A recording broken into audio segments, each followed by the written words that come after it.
Expressway, pwede ba ako rito? Naka-avoid toll naman.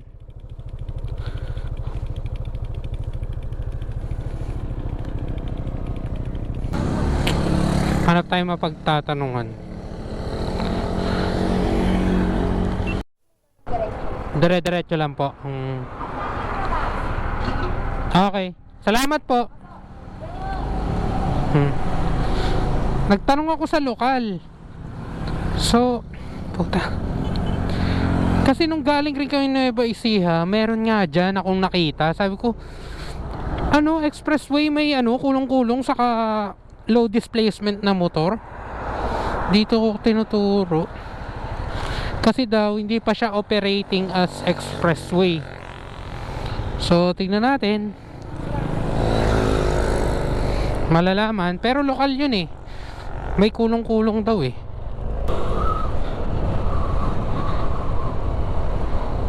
Expressway, let's go.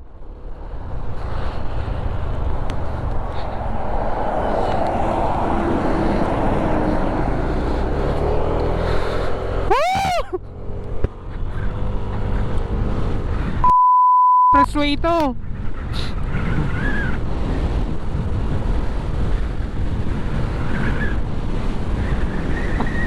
Ganto pala feeling ng nakamotor sa expressway. Woohoo! Totoo nga yung chismis. Ito may kolong-kolong. Oh. Saka pumunta kami ng Nueva Ecija, may nakakasalubong nga kami. Sabi ko, ba't may nakamotor na low displacement saka sidecar? Ito nga yun.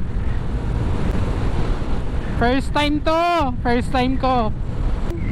Tignan nyo naman ang tanawin.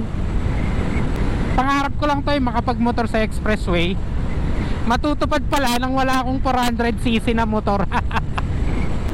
Ang saya. 100. Oops, tama na. Sana tayo? Central Luzon Link Expressway, CLLX. Ayan o, Honda Click yan, yung nasa kanan. Sanda na takbo ko, di ko pa rin naabot oh. Umovertake pa nga ang Honda Click.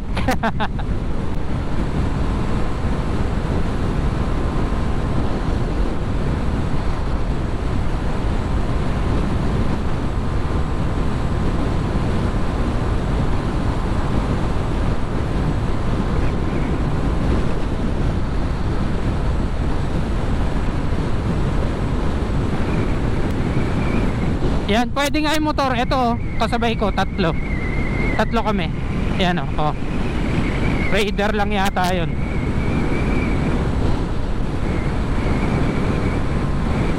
Bilis ng click.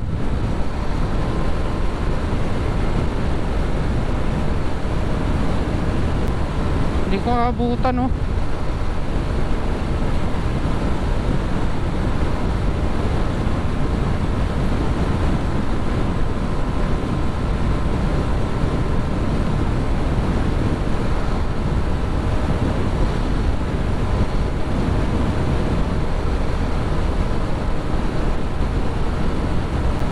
San Juan exit 2 kilometers. Sa San Juan yata eh.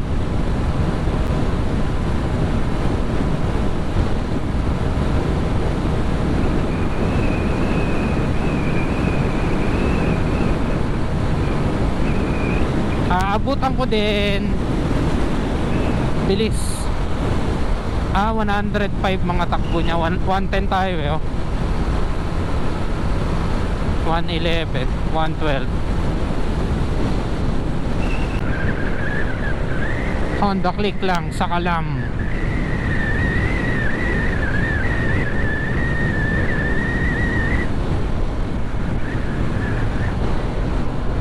Ito nga yun guys.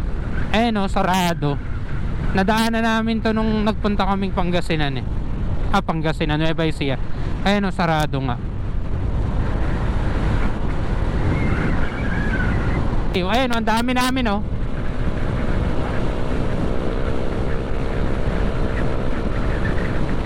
NMAX, 2 click, isang Aerox. Okay, end of expressway na. Kabanatuan na pala tayo, Kabanatuan.